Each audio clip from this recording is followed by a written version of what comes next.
26 March 2025 মহান স্বাধীনতা ও জাতীয় দিবসে এসে বিএনপিতে এমন ঘটনা ঘটেছে। 1978 সালের পর বিএনপিতে এমন ঘটনা ঘটেনি এবং বিএনপি জানে প্রচন্ড ভয়ের মধ্যে যে বিএনপি রাজনীতিতে বাংলাদেশে আর থাকছে না। আমরা টাইম দিয়েছি 8 থেকে 10 বছর। 8 থেকে 10 বছরের পর বা 10 বছরের মধ্যে বিএনপির অবস্থা হবে ঠিক আওয়ামী লীগের অবস্থা যা হয়েছে সেটা। কারণ বিএনপি আওয়ামী লীগের ফুটপ্রিন্ট অনুসরণ করছে, কোনো পার্থক্য নেই। বিএনপি এটা জানে, জেনেই বিএনপি বেপরোয়া হয়ে উঠেছে। দেখেন, বিএনপি এখন আওয়ামী লীগ হওয়ার চেষ্টা করছে, কিন্তু বিএনপির পক্ষে আওয়ামী লীগ হওয়া সম্ভব নয়। কারণ আওয়ামী লীগ হওয়ার মতো কোয়ালিটি বিএনপির নেই। আওয়ামী লীগ যেরকম খারাপ ছিল, অত খারাপ হওয়ার মতো কোয়ালিটি বিএনপির নেই। ওরকম কোনো দেশি বিদেশি সমর্থন কিছুই নেই। এজন্য আওয়ামী লীগ তো 15 বছর টিকে থাকতে পেরেছিল, কিন্তু বিএনপির পক্ষে 15 বছর না, ক্ষমতায় থাকুক বা ক্ষমতার বাইরে থাকুক, বিএনপির মেয়াদ আগামী 8 থেকে 10 বছর। এর মধ্যে দেখবেন যে বিএনপি একদম ধ্বংসের কিনারায় পৌঁছে যাবে, অথবা বিএনপি ওই মুসলিম লীগ বা ন্যাপ এই টাইপের একটা দলে পরিণত হবে। এটা বিএনপি জানে।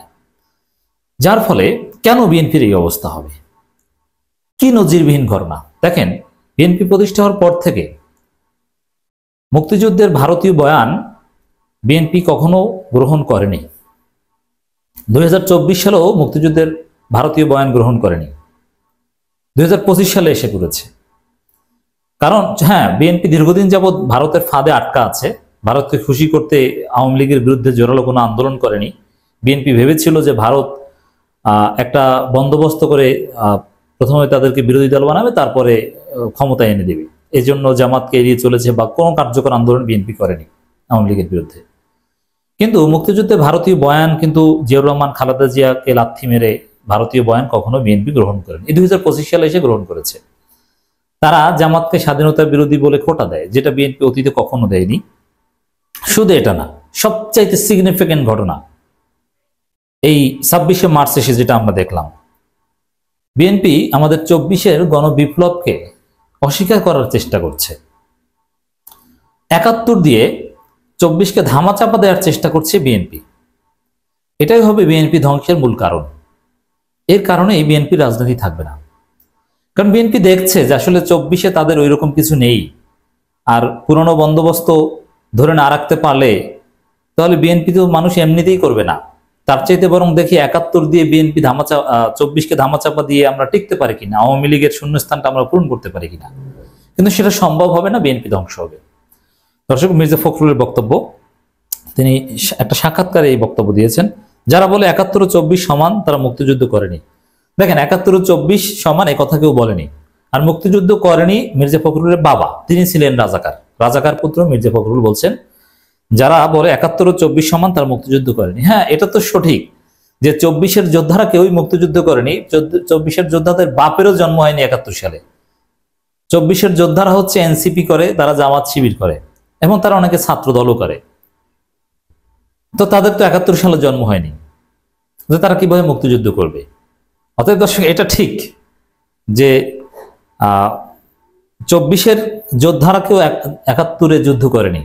তবে 71 এবং 24 সমান এ কথা কেউ বলে না। দেখেন, আসিফ মাহমুদকে প্রশ্ন করা হয়েছিল যে 71 বড় না 24 বড়। তখন আসিফ মাহমুদ এটাকে ফালতু প্রশ্ন হিসেবে আখ্যায়িত করে চলে গিয়েছেন, উত্তর দেননি। ওটা বিএনপিপন্থী সাংবাদিকদের খোঁচাখুচি, 71 বড় না 24 বড়। এই যে 71 বড় না 24 বড়, 71 24 সমান, 71 24-কে এক কাতারে রাখা যাবে না, এগুলো সব বিএনপির প্রজেকশন। বিএনপি এগুলো তৈরি করেছে। জনপরিসরে এরকম কোনো আলোচনা নেই। ছাত্ররা, জামাত শিবির, এনসিপি কেউ 71 24-কে সমান বা কোনটা বড় কোনটা ছোট এই আলোচনা করছে না। 71 আলাদা প্রেক্ষাপট, 24 আলাদা প্রেক্ষাপট, দুইটাই গুরুত্বপূর্ণ। একটা আর একটা ধারাবাহিকতা, একটা বাদ দিয়ে একটা হয় না। কিন্তু এই যে 71 24 সমান, এক কোনটা উপরে বড়, এই বিতর্কটা বিএনপি কৃত্রিমভাবে নিজেরা বাজারে সৃষ্টি করে, নিজেরা ফুটেজ খাওয়ার চেষ্টা করছে। কারণ বিএনপি চায় 71 দিয়ে 24-কে ধামাচাপা দিতে।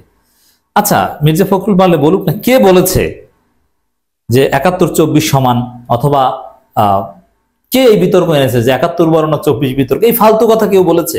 এটা ওই বিএনপি বন্ধী সাংবাদিককে প্রশ্ন করে।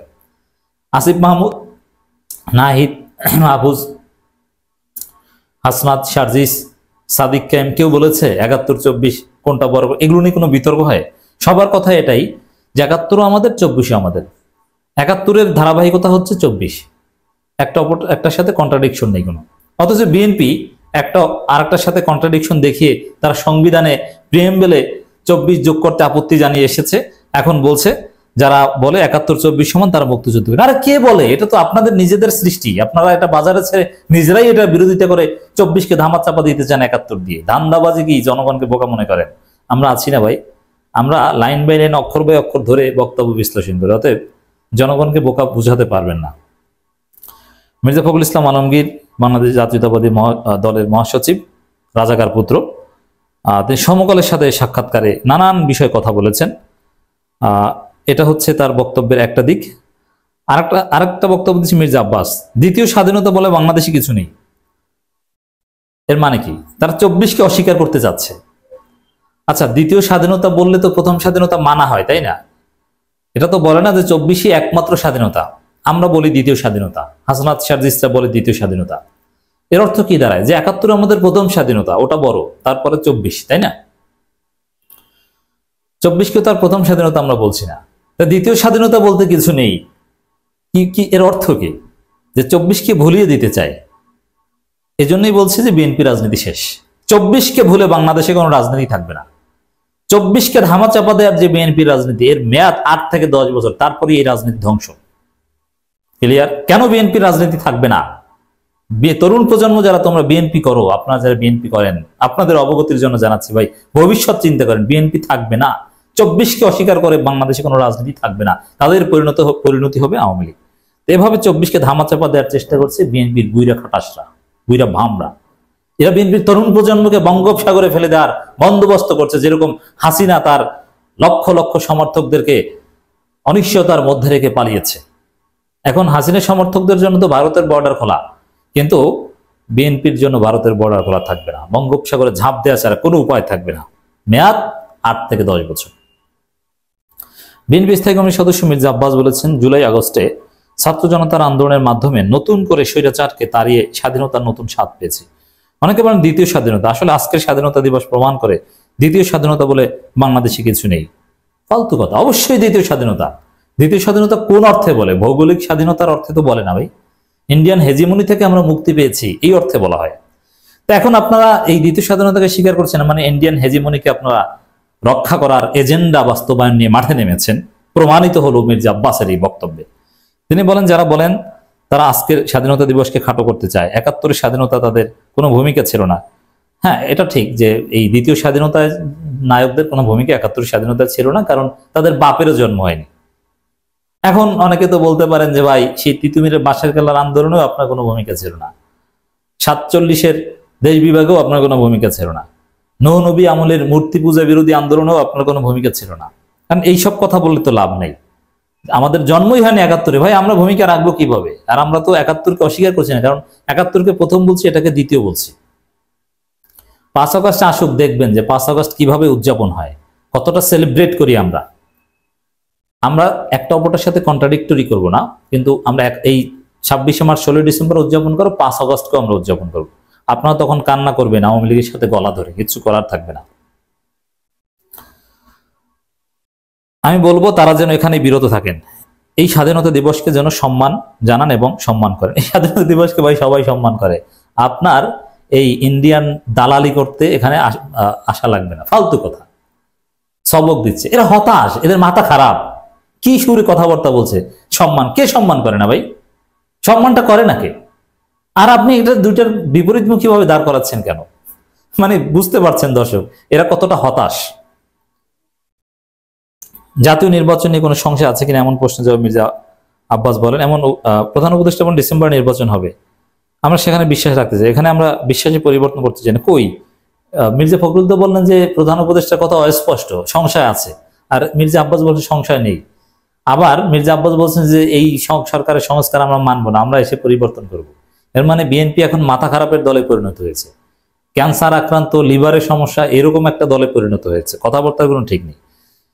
নির্বাচন নিয়ে কোনো চ্যালেঞ্জ আছে কিনা এমন এক প্রশ্নের জবাব বাংলাদেশের প্রতিটি রাজনৈতিক দলের প্রতিপক্ষ নির্বাচন হবে না এমনটা বিশ্বাস করতে নির্বাচন হবে, কিন্তু সংস্কারের পর বিচারের পর সুষ্ঠু নির্বাচন হবে। আপনাদের যে ভাগ বটরা নির্বাচন ওইটা হবে না। নাহিদ বলেছেন ৭১ আর ২৪ আলাদা কিছু নয়, আর বিএনপি ৭১-২৪-কে আলাদা, বরং ৭১ দিয়ে ২৪-কে ধামাচাপা দিতে চায়। আর নাহিদরা বলছেন, আমরা বলছি আলাদা কিছু না, একটা ধারাবাহিকতা। তো দর্শক, এই ২৪-কে অস্বীকার করার মধ্য দিয়ে বিএনপি ইন্ডিয়ান হেজিমনির পক্ষে দাঁড়ালো এবং এর মধ্য দিয়ে বিএনপি তার আত্মহত্যার বন্দোবস্ত করলো। বিএনপির মেয়াদ শেষ হয়ে যাচ্ছে।